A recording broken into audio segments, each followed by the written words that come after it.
Vamos continuar louvando e adorando ao Senhor por meio da leitura de Filipenses capítulo 1. Glória a Deus. Leiamos com amor a palavra do nosso Deus. A Bíblia é carta de amor do Pai, exclusivamente para seus filhos. Então, como filhos, leiamos juntos esse capítulo da carta do Pai. Filipenses, capítulo 1. Paulo e Timóteo, servos de Cristo Jesus, a todos os santos em Cristo Jesus, inclusive bispos e diáconos que vivem em Filipos. Graça e paz a vós outros, da parte de Deus, nosso Pai, e do Senhor Jesus Cristo. Dou graças ao meu Deus por tudo o que recordo de vós, fazendo sempre com alegria súplicas por todos vós em todas as minhas orações, pela vossa cooperação no Evangelho, desde o primeiro dia até agora. Estou plenamente certo de que aquele que começou boa obra em vós, há de completá-la até ao dia de Cristo Jesus. Aliás, é justo que eu assim pense de todos vós, porque vos trago no coração, seja nas minhas algemas, seja na defesa e confirmação do Evangelho, pois todos sois participantes da graça comigo. Pois minha testemunha é Deus, da saudade que tenho de todos vós, na terna misericórdia de Cristo Jesus. E também faço esta oração, que o vosso amor aumente mais e mais em pleno conhecimento e toda percepção, para aprovardes as coisas excelentes e serdes sinceros e inculpáveis para o dia de Cristo, cheios do fruto de justiça, o qual é mediante Jesus Cristo, para a glória e louvor de Deus. Quero ainda, irmãos, cientificar-vos de que as coisas que me aconteceram têm antes contribuído para o progresso do Evangelho, de maneira que as minhas cadeias em Cristo se tornaram conhecidas de toda a guarda pretoriana e de todos os demais. E a maioria dos irmãos, estimulados no Senhor por minhas algemas, ousam falar com mais desassombro a palavra de Deus. Alguns efetivamente proclamam a Cristo por inveja e porfia. Outros, porém, o fazem de boa vontade. Estes por amor, sabendo que estou incumbido da defesa do Evangelho.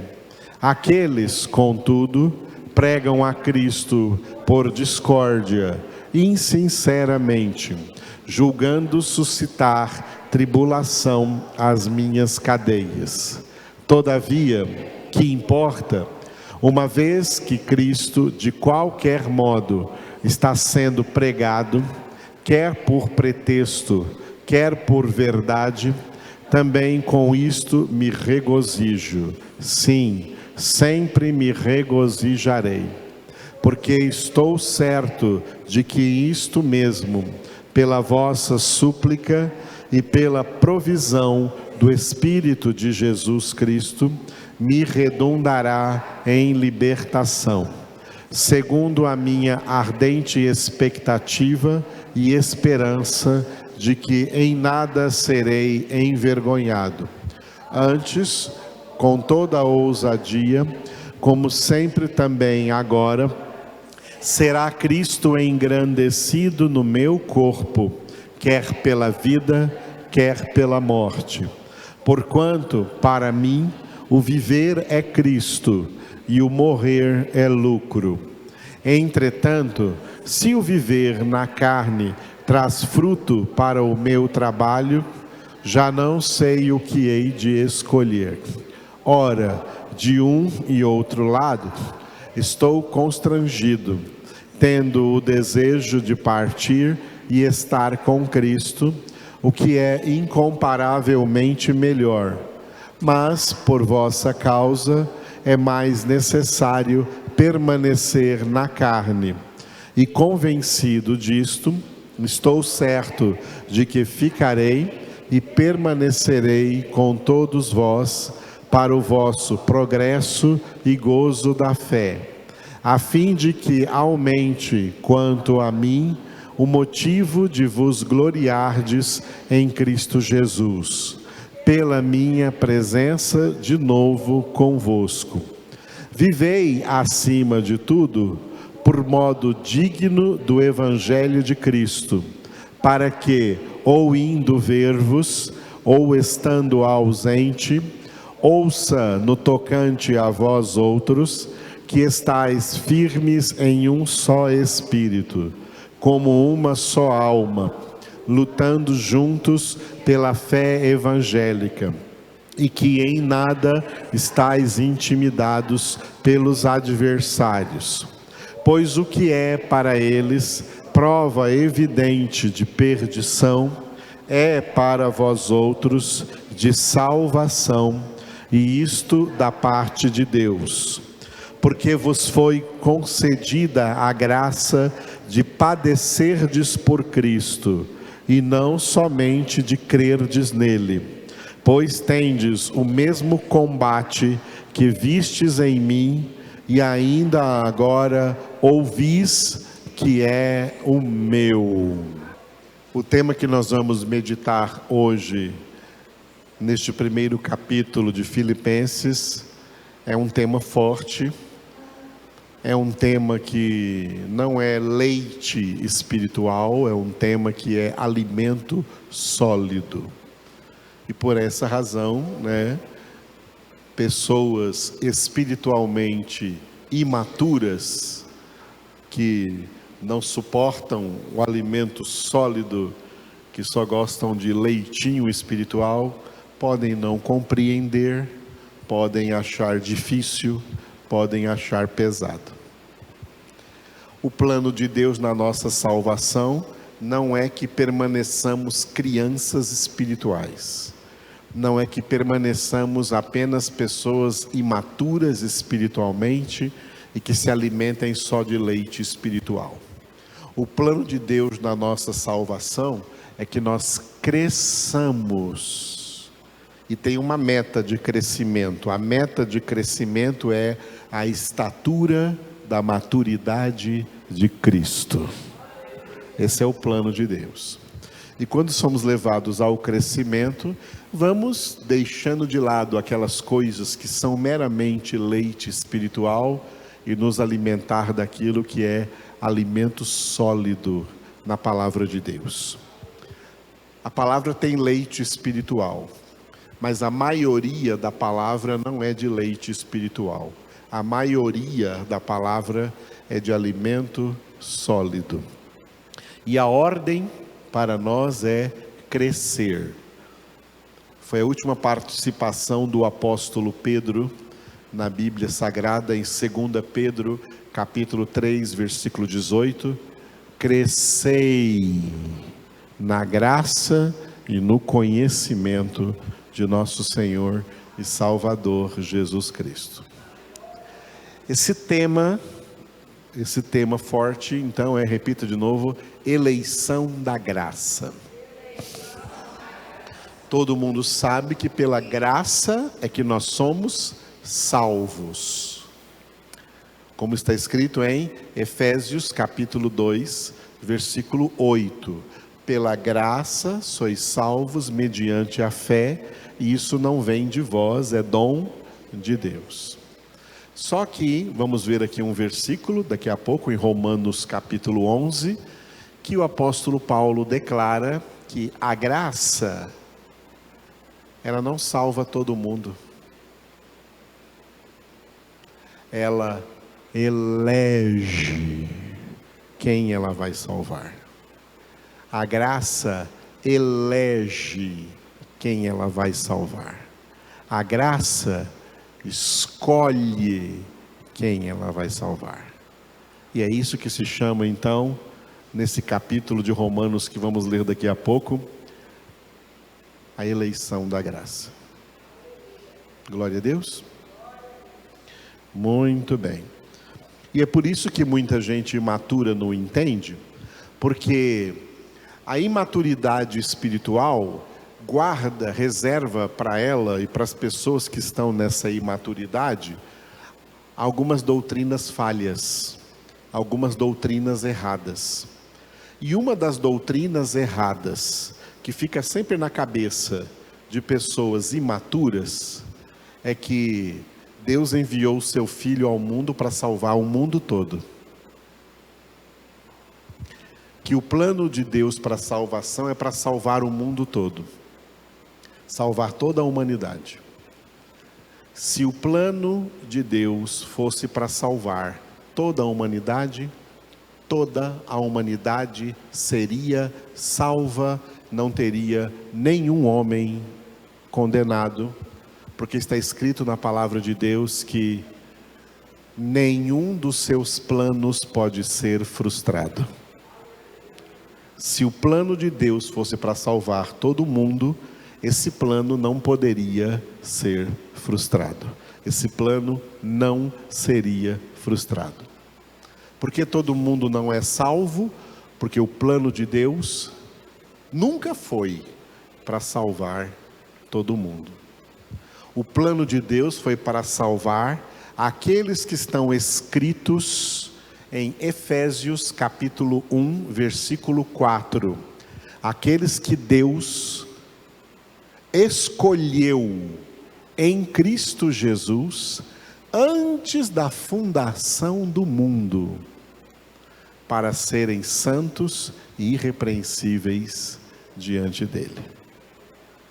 E o versículo seguinte, versículo 5, fala da predestinação. A estes, e somente a estes, Deus predestinou para receberem a adoção de filhos, para serem feitos filhos de Deus. Amém? Filhos de Deus são feitos só pela obra da salvação. Fora da obra da salvação não existe filho de Deus. Tem uma linguagem, errônea aí entre os ímpios no mundo, que fala assim, todo mundo é filho de Deus. Não, Senhor. Somente os que vão morar no céu recebem a graça de serem feitos filhos de Deus. Os outros não são filhos de Deus, são criaturas. São criaturas de Deus, mas não filhos de Deus. Antes de ser convertido, eu ia muito a bares beber cerveja, e os amigos falavam assim, põe aqui para mim que eu também sou filho de Deus. É filho do capeta, não filho de Deus. Filhos de Deus são feitos filhos de Deus mediante a obra da salvação. João capítulo 1, versículos 12 e 13. A quantos receberam Jesus, deu-lhes o direito de serem feitos filhos de Deus. Estes não nasceram do sangue, nem da vontade da carne, nem da vontade do homem. Estes nasceram de Deus. A salvação é pela graça, e a graça implica em eleição, e a eleição implica em predestinação, e isso não é teologia de teólogos, é Bíblia Sagrada, é palavra de Deus. Eleição da graça. Então, hoje nós vamos encerrar esse parágrafo que vai do versículo 12 até o versículo 18, cujo título é, diga, Pregadores Motivados. Paulo escreveu aos Filipenses dizendo que o fato de ele estar preso na cadeia, na prisão, lá em Roma, ao invés de intimidar pessoas a não quererem pregar o Evangelho por medo de serem presas, perseguidas, pelo contrário, o efeito foi contrário. As pessoas ficaram mais motivadas ainda a pregar o Evangelho. Então Paulo dedica um parágrafo aqui para falar sobre esses pregadores motivados. Esse parágrafo tem um desenvolvimento e uma conclusão. O desenvolvimento vai do versículo 12 até o versículo 17, e o título é, diga, Progresso do Evangelho. Quem pensou naquela época que aprisionando o apóstolo Paulo, aprisionaria também a palavra de Deus, aprisionaria também o Evangelho deixaria de ser pregado, aconteceu exatamente o contrário do que eles pensavam, tá? O Evangelho progrediu ainda mais, a pregação do Evangelho cresceu ainda mais. E, na conclusão, versículo 18, né? Cristo continuou sendo pregado, por isso que o título do versículo 18 aqui é, diga, Cristo pregado.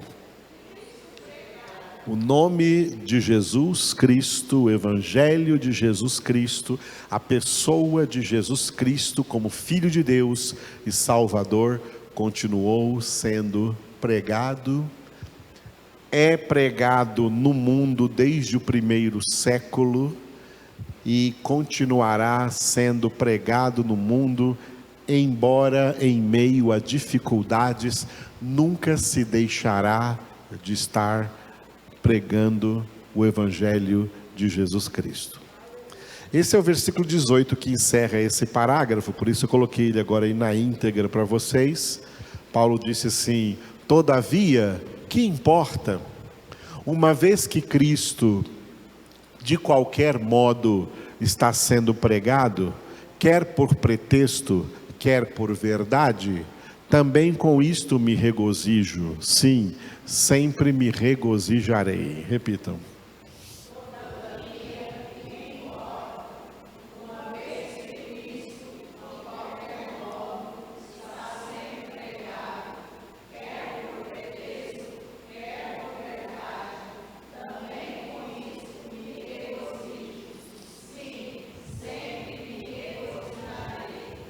Muito bem. O Evangelho sempre foi pregado no mundo por pregadores imperfeitos. O Evangelho é perfeito, a palavra de Deus é perfeita, mas os pregadores são imperfeitos, porque os pregadores são seres humanos limitados, e como seres humanos limitados, os pregadores são imperfeitos. Como todos nós somos cheios de imperfeições, e por isso a maior obra que nós estamos aqui fazendo na nossa vida é a obra da santificação, sem a qual, se já fôssemos perfeitos, não precisaríamos de santificação. Nós precisamos de santificação exatamente porque somos imperfeitos. Deus é perfeito e nós temos uma ordem de Jesus nos evangelhos para nós: sede perfeitos, como o vosso Pai Celestial é perfeito. Só que não tem como a gente ser perfeito imediatamente. Essa perfeição, ela vai sendo alcançada mediante o processo da santificação que o próprio Deus vai completar na nossa vida na volta de Jesus. Até lá, nós temos que perseverar no nosso aperfeiçoamento, na nossa santificação. Mas até lá, teremos imperfeições. Tá? Teremos imperfeições. E essas imperfeições se manifestam de várias formas. Uma das formas em que essas imperfeições se manifestam é na própria pregação do Evangelho. Nós somos imperfeitos para viver o Evangelho e somos imperfeitos na nossa pregação do Evangelho. Tá? Por isso que Paulo está falando assim, olha, não importa, tá? Não importa que Cristo esteja sendo, essa expressão aqui, ó, repita depois de mim, de qualquer modo. Ou seja, mais perfeitamente pregado ou menos perfeitamente pregado, de qualquer modo, né? Menos perfeitamente pregado por pretexto ou mais perfeitamente pregado por verdade, não tem importância. Porque o Evangelho é perfeito, a palavra de Deus é perfeita, embora os pregadores sejam imperfeitos e preguem de maneira imperfeita, mas mesmo assim o nome de Jesus é pregado. Aleluia. Este versículo, ele não tem uma atmosfera de leviandade, porque é uma leviandade se conformar com pregadores que pregam o Evangelho de forma errada. Paulo não se conforma com isso. Por isso Paulo não está falando isso aqui com leviandade. Pode pregar de qualquer jeito, pode pregar de qualquer modo que está bom. Não é isso que ele está falando aqui. Não. Quem prega o Evangelho deveria esmerar-se no conhecimento da palavra, para, embora ainda pregue com imperfeições, ainda pregue com limitações, consiga pregar da melhor maneira possível e da maneira mais correta possível. É assim que quem prega o Evangelho deve buscar essa perfeição para transmitir de maneira cada vez mais clara e correta a palavra de Deus. Então Paulo não está sendo leviano aqui, dizendo assim, pode pregar de qualquer jeito que não importa, não é isso que ele está dizendo. O que ele está dizendo é que isso é uma realidade. Tem gente que prega de qualquer jeito, tem gente que prega melhor, tem gente que extrapola aí na pregação e prega coisas erradas, mas mesmo assim, o nome de Jesus está ali sendo citado. E não há outro nome dado entre os homens pelo qual importa que sejamos salvos. É como uma irmã que eu conheci há muito tempo atrás, foi convertida numa pregação, não é? Aí depois perguntaram para ela assim, qual foi a palavra dessa pregação que entrou no seu coração? Ela falou assim, olha, eu não entendi nada que ele pregou, mas quando ele só falou o nome de Jesus, ele entrou no meu coração. O resto que ele pregou eu não entendi nada, mas Jesus eu entendi, e Jesus entrou no meu coração aquele dia. É isso que Paulo está dizendo, tá? Todavia que importa, uma vez que Cristo de qualquer modo está sendo pregado, quer por pretexto, quer por verdade, também com isto me regozijo, sim, sempre me regozijarei. É por isso que ao meditar nessa palavra aqui, o Espírito de Deus me trouxe esse tema, a eleição da graça. Tá? Porque vamos entender claramente que a salvação de uma pessoa não depende de maneira exclusiva de que alguém pregue para ela. Por isso não depende de quem quer, nem de quem corre, mas de Deus usar a sua misericórdia. Por isso, dentro desse tema, eu coloquei esse tópico aí, primeiro tópico para vocês, repitam depois de mim. A eficácia infalível da eleição supera a eficiência da pregação. Repitam.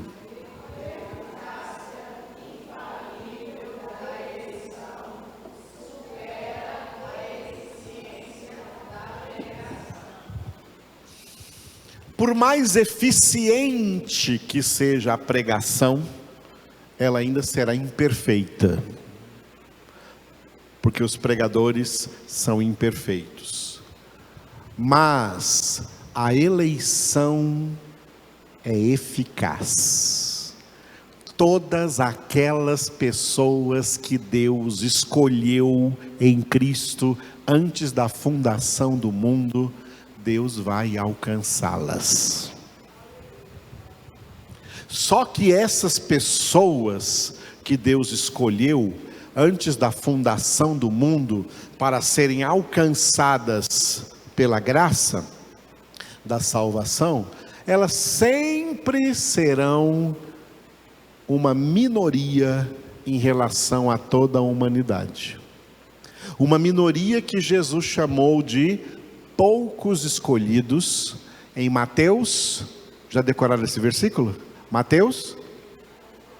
Ih, não decoraram até hoje, já falei isso 1000 vezes aqui. Aí, Tiago, Mateus 22, 14. Muitos são chamados, porém poucos escolhidos. A salvação é para poucos.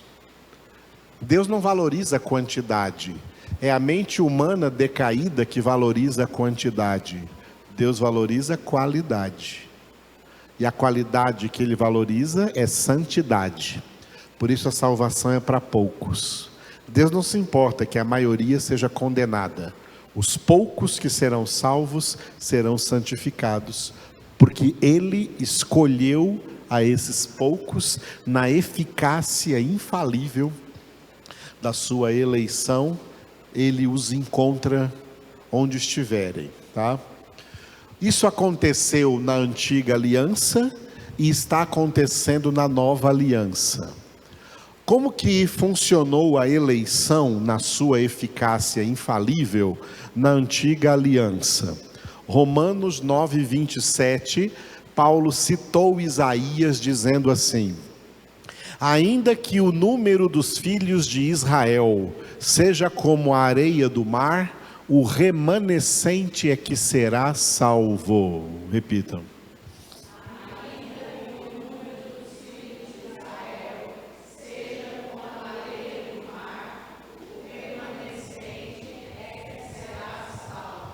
Eu sublinhei a palavra, diga de novo, remanescente. Remanescente ficou uma palavra bonita em português, mas em hebraico é resto. Em hebraico é uma palavra bem menor. Em hebraico está escrito resto. Em hebraico aí no texto do profeta Isaías, que Paulo colou aqui em Romanos 9, 27. Um resto, tá? Então não é porque a pessoa é israelita, israelense, é descendente de Abraão, Isaac e Jacó, que a salvação deles está garantida, não. Dentre eles, são poucos escolhidos lá na antiga aliança é que foram salvos.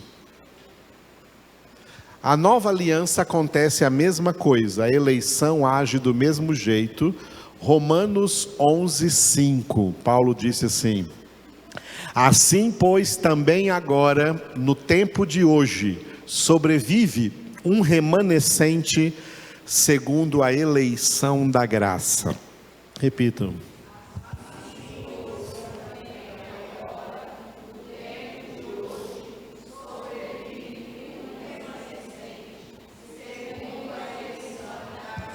Novamente é a palavra remanescente.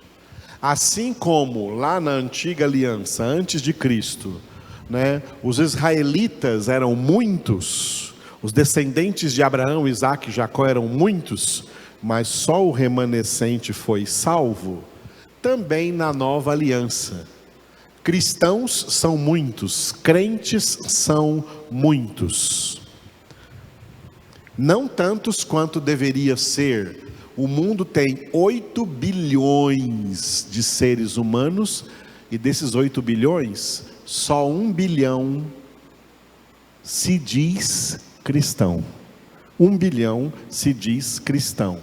E esse 1 bilhão está dividido em 4 grupos. 4 grupos, tá? Os que se dizem cristãos católicos é um grupo. Os que se dizem cristãos espíritas kardecistas é outro grupo. Os que se dizem protestantes, cristãos evangélicos, é outro grupo. E o grupo daqueles que não são nenhuma dessas 3 coisas. Não são nem católicos, nem espíritas, nem protestantes, mas são fãs de Jesus. Eles admiram, são admiradores de Jesus e por isso se dizem cristãos. Até tatuam o nome de Jesus, colocam cruz aí tatuada no corpo e assim por diante, porque levam crucifixo, porque se dizem fãs de Jesus. Esse 1 bilhão de cristãos no mundo, contra 7 bilhões que não são cristãos, esse 1 bilhão é dividido nesses 4 grupos. Tudo isso é salvo por ser cristão, por se dizer cristão? De forma nenhuma. De forma nenhuma. Cristãos são somente aqueles verdadeiramente convertidos e que estão perseverando na sua santificação até Jesus voltar. E esses são os poucos escolhidos. Escolhidos segundo a eleição da graça. Então, a eleição, amados, é eficaz. Quem Deus escolheu, Ele vai salvar. Então eu coloquei esse slide aqui, ó. Esse próximo slide, ó.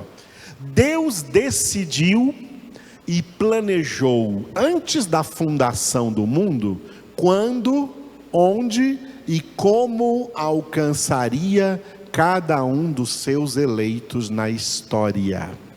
Repita isso. Deus decidiu e planejou antes da fundação do mundo, quando, onde e como alcançaria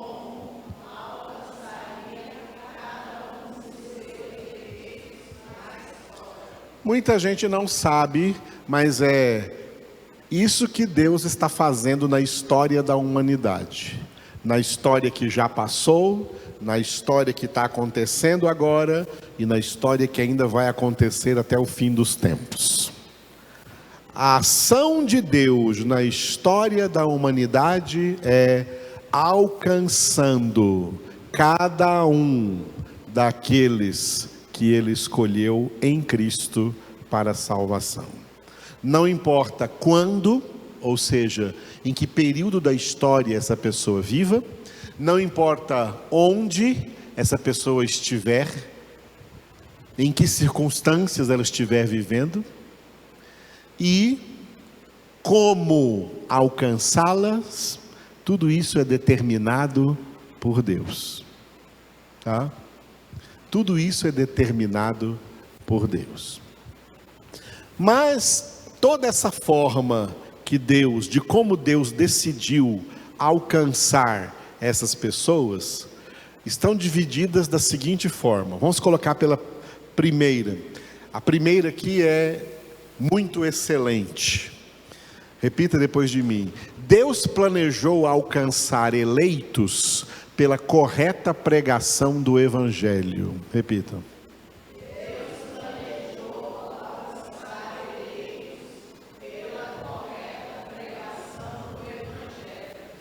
Isso aqui é muito excelente, tá? É uma forma excelente de Deus alcançar seus eleitos pela correta pregação do Evangelho.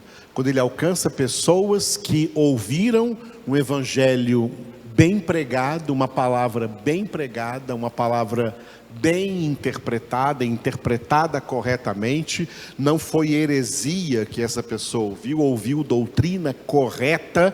Essa é uma maneira excelente de Deus alcançar os seus eleitos, tá? Eu poderia dar muitos exemplos, eu vou dar só um exemplo, tá? Vou dar só um exemplo para vocês na nossa congregação. Na nossa congregação eu poderia dar muitos exemplos. Vou dar um exemplo só, tá? Que o Espírito de Deus proteja a pessoa de toda maldade. Nós temos uma irmã na nossa congregação, acho que não veio hoje. A Ava veio hoje, né? A Ava não veio hoje, então eu vou falar da Ava, ela vai me ouvir de longe. A Ava, que vocês conhecem, né? Mãe do Benício e do Gregório, ela era descrente, não conhecia Jesus de forma alguma. E quando a nossa congregação era lá no centro, na 7 de setembro, ela veio um dia na congregação, sentou bem na frente, assim mais ou menos onde está a Neila aqui, sentou bem na frente e ficou ouvindo a pregação. Eu preguei aquele dia, não me lembro mais o que foi que eu preguei aquele dia, aí não era gravado. Eu preguei a palavra e depois que quando acabou, ela esperou todo mundo ir embora para ser a última para vir falar comigo e falou: tudo isso que você pregou aí, tudo isso que você falou aí, é verdade? Eu falei: você não está me enganando? Não, é a verdade, Jesus é a verdade. Então é isso que eu quero na minha vida, para o resto da minha vida. Alguém que foi alcançado pela correta pregação do Evangelho, tá? A Ava, como outros irmãos e irmãs que eu conheço, nunca esteve em nenhuma outra denominação, nunca ouviu outro tipo de Evangelho, a não ser o que a gente tem pregado aqui.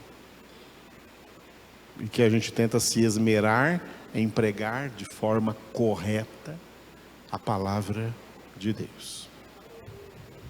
É um exemplo de uma forma excelente de como Deus alcança os seus eleitos, pela correta pregação do Evangelho. Mas tem um segundo ponto aqui, ó. Repita depois de mim. Deus alcança eleitos mesmo através de pregações deturpadas. Repita.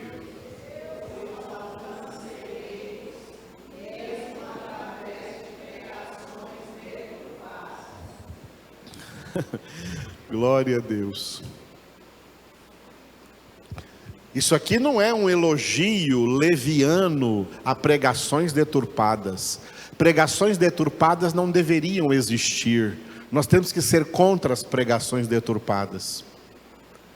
Mas em meio a pessoas que estão ouvindo heresias por aí, ouvindo um evangelho deturpado,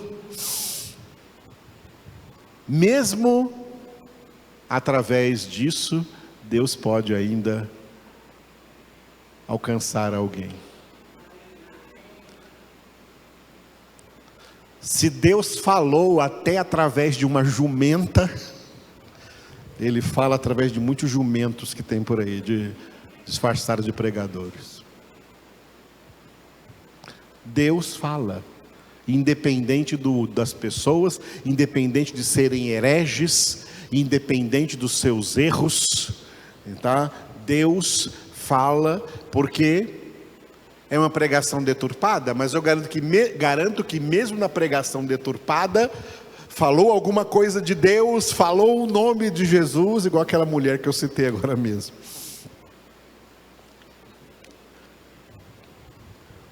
É claro que quando Deus alcança uma pessoa assim, por meio de uma pregação deturpada, com o tempo, Ele vai ensinar essa pessoa na palavra. Puxa, aquela pregação estava errada, hein?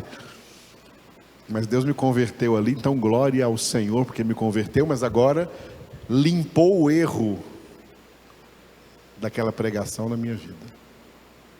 É isso que Paulo quis dizer, não importa, o nome de Cristo está sendo pregado, mesmo por quem prega por pretexto. E Deus pode, então, alcançar pessoas ali, né? Um ditado que tinha antigamente, vocês devem se lembrar desse ditado, que Deus escreve certo por linhas tortas, né? E às vezes até sem linha nenhuma. Deus sempre escreve certo. E o terceiro item agora repita depois de mim. Deus alcança eleitos, mesmo sem nenhuma pregação verbal ou explícita. Repita.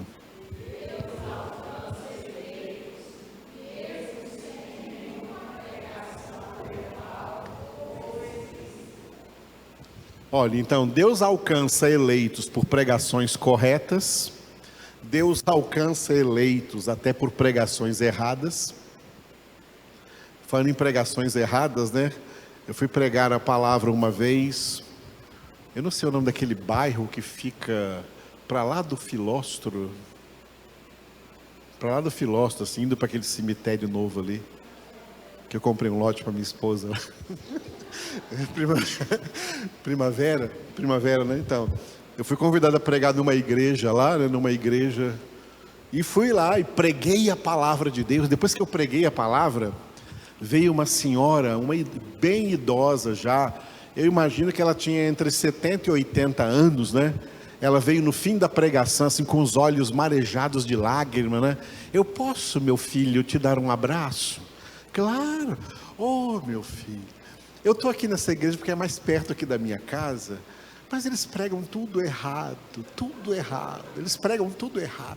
Eu queria ouvir uma palavra boa e Deus mandou o senhor, meu filho, para pregar para mim essa noite, de uma palavra boa, uma palavra correta, de acordo com o escrito. Não vendo? Ela só está lá porque, coitadinha, longe, né? O bairro é longe, única igreja perto da casa. Mas quando ouviu a palavra corretamente, o Espírito de Deus fala dentro do coração. Isso é eleição. Isso é sinal de eleição.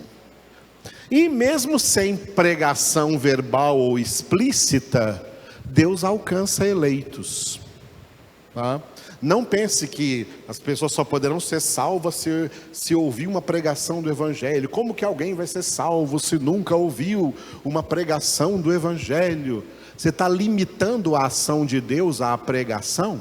A pregação é apenas uma das formas através das quais Deus pode agir, mas Deus tem infinitas formas de agir.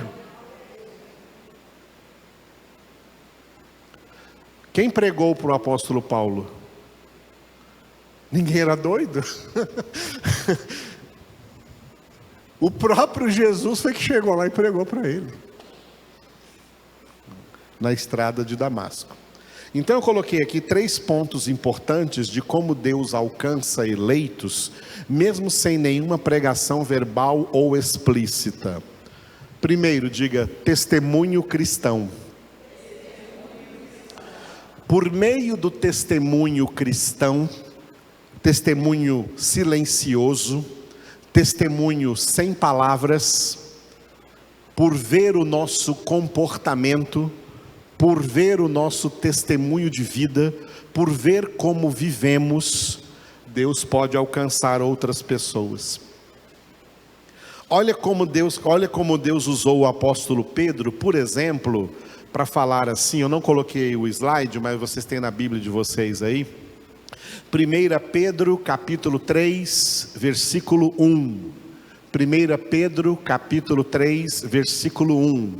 Pedro disse assim para as mulheres cristãs: mulheres, sede vós igualmente submissas ao vosso próprio marido, para que, se ele ainda não obedece à palavra, seja ganho sem palavra alguma, por meio do procedimento de sua esposa.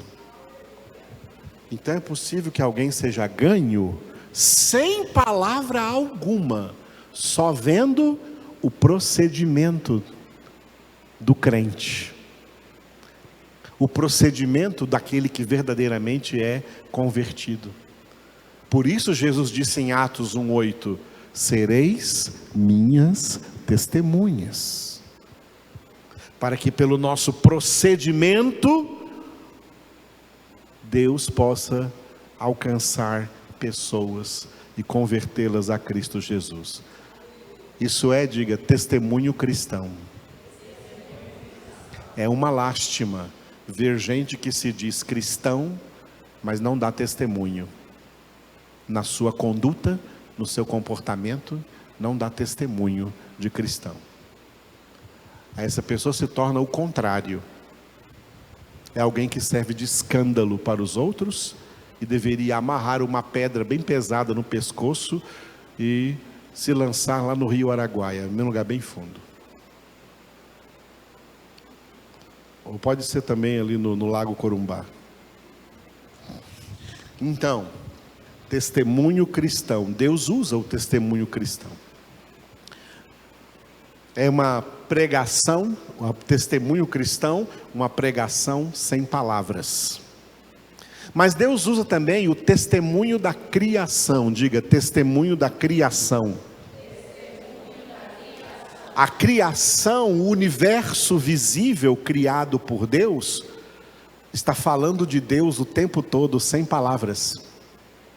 Foi o que Davi escreveu no Salmo 19: os céus proclamam a glória de Deus, e o firmamento anuncia a obra de suas mãos. Um dia transmite a mensagem a outro dia, e uma noite a revela a outra noite. Não há uma linguagem, nem palavras, dela não se ouve nenhum som, mas a sua mensagem percorre toda a terra. O testemunho da criação é tão forte que olha o que Paulo escreveu em Romanos capítulo 1. Olha como é forte esse texto aqui de Paulo em Romanos capítulo 1, dizendo que nenhum homem vai ter desculpa de dizer assim: ninguém me falou de Deus, eu não sabia que era isso. Ninguém vai poder apresentar essa desculpa. Olha só, eu vou ler com vocês aí Romanos 1, do 18 ao 20. Do 18 ao 20. A ira de Deus se revela do céu contra toda impiedade e perversão dos homens que detêm a verdade pela injustiça. Porquanto, olha o 19, o que de Deus se pode conhecer é manifesto entre eles, porque Deus lhes manifestou. 20, porque os atributos invisíveis de Deus, assim o seu eterno poder, como também a sua própria divindade, claramente se reconhecem desde o princípio do mundo, sendo percebido por meio das coisas que foram criadas. Tais homens são por isso indesculpáveis. Sabe o que essa palavra está dizendo? Que só o testemunho silencioso da criação, ao olhar o reino animal, o reino vegetal, o reino mineral, ao olhar os rios, os mares, os campos, as árvores, as montanhas, os astros, as estrelas, os planetas, uma pedra, um capim, uma formiga, uma pulga, seja o que for, toda a criação está pregando sobre o Criador. Toda a criação é uma obra, como uma grande pintura, com a assinatura de quem fez essa pintura. A assinatura do artista. Deus é o Criador de todas essas coisas. O meu Pai fez tudo isso. Ímpios viajam por aí, para beber, para prostituir, para promiscuidade, vão para lugares lindos e não enxergam como esses lugares lindos estão pregando sobre o Criador, porque eles só olham para si mesmos e para o seu egoísmo e para os seus pecados, mas que eles não reconhecem como pecados, eles reconhecem como a sua busca pela felicidade. Homens torpes são indesculpáveis. Morre afogado lá no mar ou no rio e vai para o inferno. Por que eu vim para o inferno? Porque aquele rio lá que você morreu afogado, ele estava pregando sobre mim e você não escutou. Aquele mar lá que você morreu afogado, estava pregando sobre mim e você não escutou. Semana passada aqui deu uns trovões aqui bem fortes, né? Falei, que maravilha, hein? Que coisa linda. Que coisa linda escrita lá no Salmo 29. Troveja o Deus da glória. Aí tem gente que vai falar assim, não, é São Pedro arrumando os móveis lá no céu. Que besteira. Troveja o Deus da glória. Deus fala nas tempestades, Deus fala nos trovões, Deus fala nos tornados, Deus fala na calmaria, Deus fala em todo o universo. O testemunho da criação é muito forte. É muito forte. E por último aqui, Deus fala por meio de sua, diga, ação excepcional de Deus.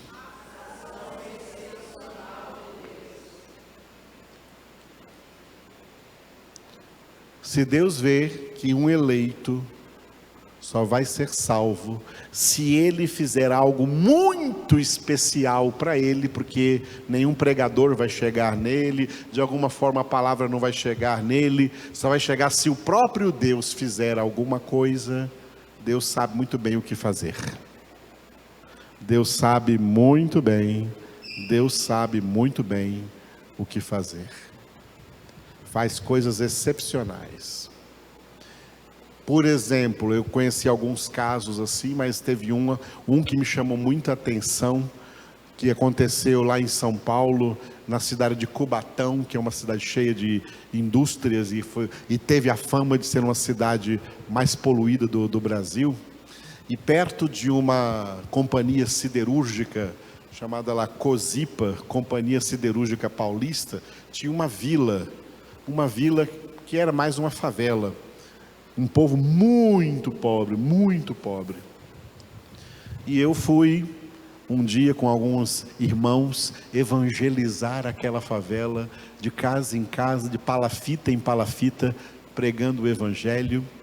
Aí cheguei numa casa, né, que tinha uma senhora bem velhinha, e ela nos recebeu. Vem cá, que eu vou mostrar uma coisa para vocês. E ela foi lá, né, ele tinha uma sala especial e tinha um altar, uma mesa, e naquela mesa tinha uma Bíblia bem grandona, assim, tá? Daquelas Bíblias católicas antigas, bem grande, bem grossa, aberta lá, né? Aí ela falou assim, olha, aqui em cima dessa minha mesa aqui, tinha todas as estátuas de santos. Eu acendia velas para esses santos, tá? Mas um dia eu estava aqui, né? E eu sou analfabeta, eu nunca aprendi a ler. Mas um dia eu estava aqui eu abria essa Bíblia na frente de todos esses santos, essas imagens, eu abria a Bíblia e fingia que eu estava lendo, porque eu não sabia ler, então eu ficava olhando assim, fingindo que eu estava lendo. Até que um dia desses, né, um moço muito bonito chegou aqui e falou para mim assim, olha, joga essas estátuas todas fora e eu vou te ensinar a ler. Aí eu quebrei tudo, joguei no lixo, joguei fora, e ele me ensinou a ler a Bíblia. Eu não sei ler mais nada, mas a Bíblia eu sei ler. O moço era Jesus que foi na casa dela. Isso são ações excepcionais de Deus alcançando quem Ele quiser alcançar. Não tem nenhum impedimento para Deus alcançar quem Ele quiser alcançar, porque é Ele quem age. Isaías 43:13, agindo eu, quem impedirá? Não há barreiras, não há barreira para Deus evangelizar ninguém que Ele queira evangelizar. Aleluia. Por isso que Paulo fala, olha, independentemente estão pregando por pretextos, estão pregando por verdade, O que importa é que o nome de Cristo está sendo pregado, e o que está por trás dessa mensagem é: acima de tudo e de todos, Deus está agindo. Deus está agindo.